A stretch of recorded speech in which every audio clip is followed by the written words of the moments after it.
أعوذ بالله السميع العليم من الشيطان الرجيم.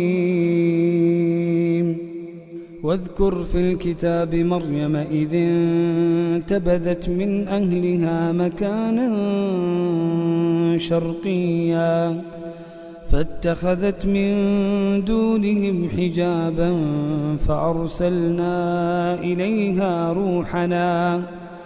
فأرسلنا إليها روحنا فتمثل لها بشرا سويا قالت إني أعوذ بالرحمن منك إن كنت تقيا قال إنما أنا رسول ربك لأهب لك غلاما زكيا قالت أنى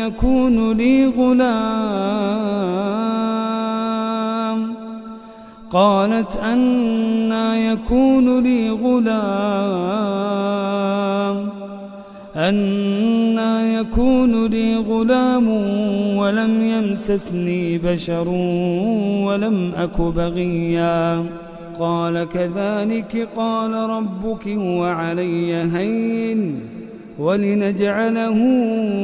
آية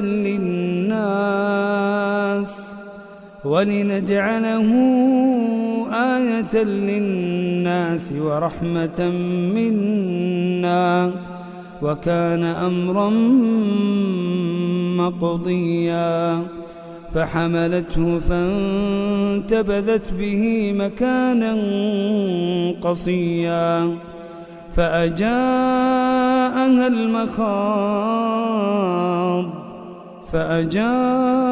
المخاض إلى جذع النخلة قالت يا ليتني مت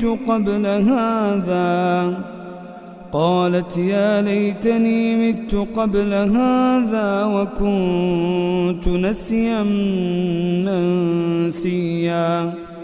فناداها من تحتها ألا تحزني قد جعل ربك تحتك سريا وهزي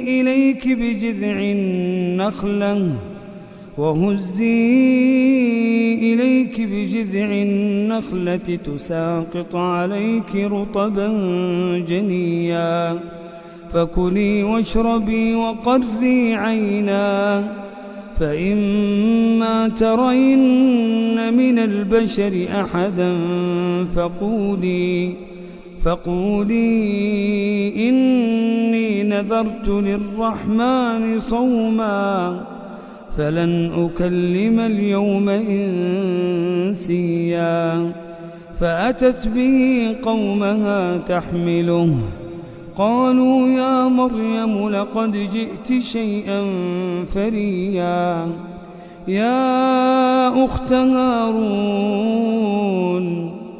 يا أخت هارون ما كان أبوك امرأ سوء وما كانت أمك بغيا فأشارت إليه قالوا كيف نكلم من كان في المهد صبيا قال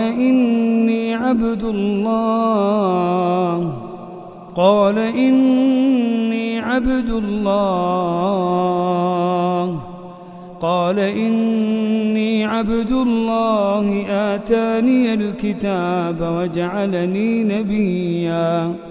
وجعلني مباركا أينما كنت وأوصاني بالصلاة والزكاة ما دمت حيا وبرا بوالدتي ولم يجعلني جبارا شقيا